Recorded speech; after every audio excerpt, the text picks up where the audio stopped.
This YCN segment is brought to you by H.R. Clough and Kearsarge Heating, your local energy specialist.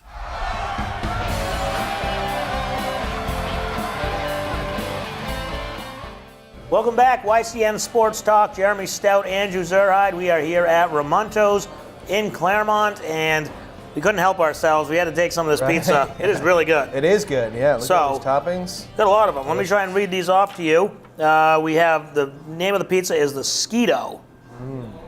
It's got spinach, ricotta, garlic oil, mushrooms, red peppers, chicken, bacon, and then it's got feta cheese on top as well. So, pretty good. Delicious. So, I might have to take a bite of it while Andrew talks this next segment. I don't know. This is good.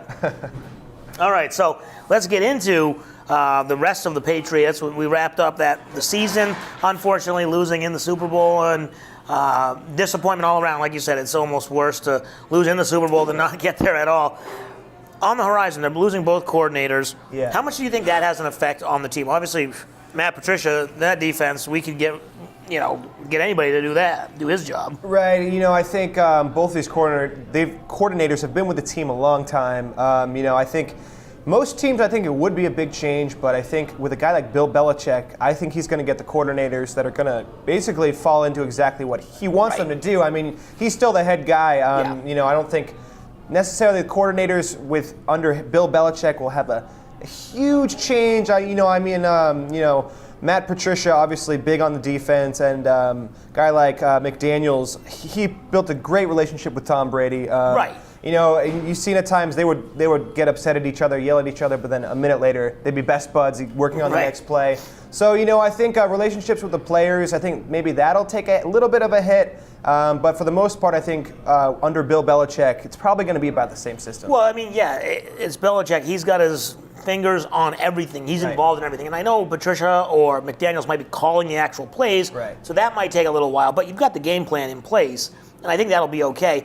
But moving on to the player side of things, we heard Gronk with an odd statement about somebody asked him if he's coming back next year, or he said something to the fact that, well, I got to think about that, or I don't know the exact quote, so I apologize. But it was clearly a question.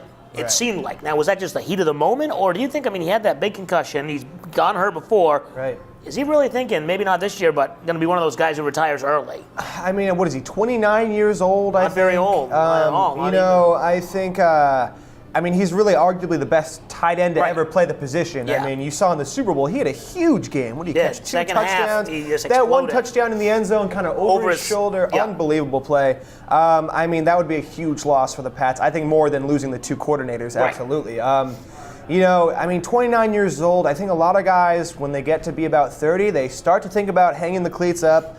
But like you said, in that Jaguars game, taking that hit to the head, I don't know if I've exactly seen Gronk take a hit straight to the head. That was pretty bad. That was pretty bad.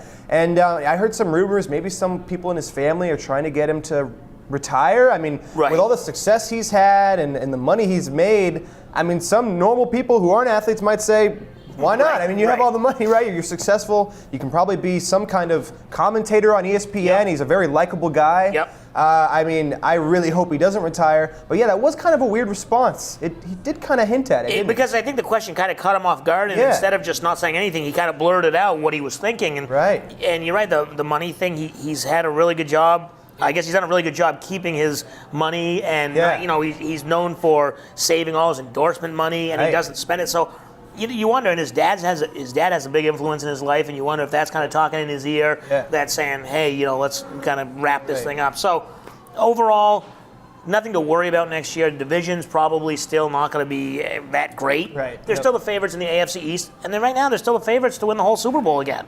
Yeah, I think once again, the Pats are on top. I saw the 2 early ESPN power rankings, I think it was, and Pats were on top again. Every year it's Super Bowl or bust, right? Right, and then once again, that's like you said, that's right for us Patriots fans. It's like if they don't get there, it's a disappointment. If they don't win it, okay, we understand, but it's still disappointing because they should be winning it every year. Yeah. So I know a lot of you people out there who aren't Pats fans think we're arrogant, but hey, it is what it is. So we're down here at Ramuntos in Claremont. You can always check them out, take out. You can get food to go. You can eat in, pizzas, garlic knots. I think they got something else warming up over there for us. So We'll come right back and talk about what else they have. We'll also talk some Celtics as we approach the All-Star break.